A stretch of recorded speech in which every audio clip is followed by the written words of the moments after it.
Ang sabi ni Dipudin, wala na kayong magagawa. You need to wait 6 years bago kayo magsalita ulit. Basta kami, okay kami. Alam niyo, sa totoo lang, hindi ko isang beses lang nabasa ito. Kalimitan nababasa ko tong comment na to mula sa mga troll account. Kalimitan mga troll po ang nagko-comment niyan. So mukhang may narrative po silang pinapauso. Narrative na hindi na naman po base sa katotohanan. Reality check lang po tayo, mga kapulahan, mga taga-kabilang kubol at mga kababayan.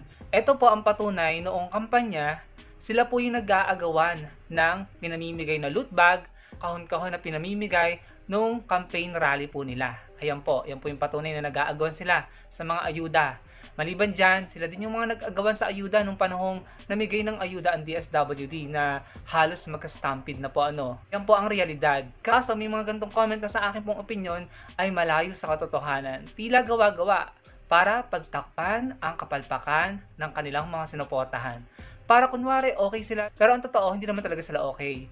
Yan po ang ating mga kababayan ngayon. Imbis na humanap ng accountability sa mga sinuportahan nila, imbis na hinga ng solusyon at gawing competent, at para mag-perform ang kanilang mga sinuportahan, ang kanilang mga niluklok, sila po ay gumagawa ng mga eksena or kathang isip para pagtakpan ng katotohanan. At kahit sila po ay nakakaranas ng hirap, magpapanggap po sila na hindi po nakakaranas ng hirap.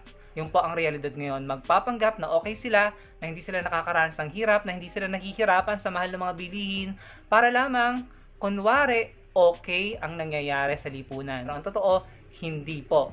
Ngayon, sabihin na natin okay nga siya, mayaman siya, maginhawa ang buhay niya, at pipiliin niyang manahimik dahil okay siya kahit marami siyang kababayan na nahihirapan.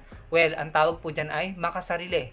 Makasarili dahil hindi po niya iniisip ang mga kababayan niya na nakakaranas po ng kahirapan ngayon. Makasarili po yan at hindi makabansa. Pwede rin nating tawaging makapolitiko. Pinoprotektahan ang mga politikong incompetent at palpak. Yun po ang totoo. Kaya kapag nakakita po kayo ng ganyang narrative or comment, ipaalala nyo po ang realidad sa kanila na sila ang nag-aagawan ng ayuda, ng mga kahon, ng mga loot bag, nung panahon ng kanilang campaign rally. Yan po ang totoo. At hindi po nila matanggap ang totoo.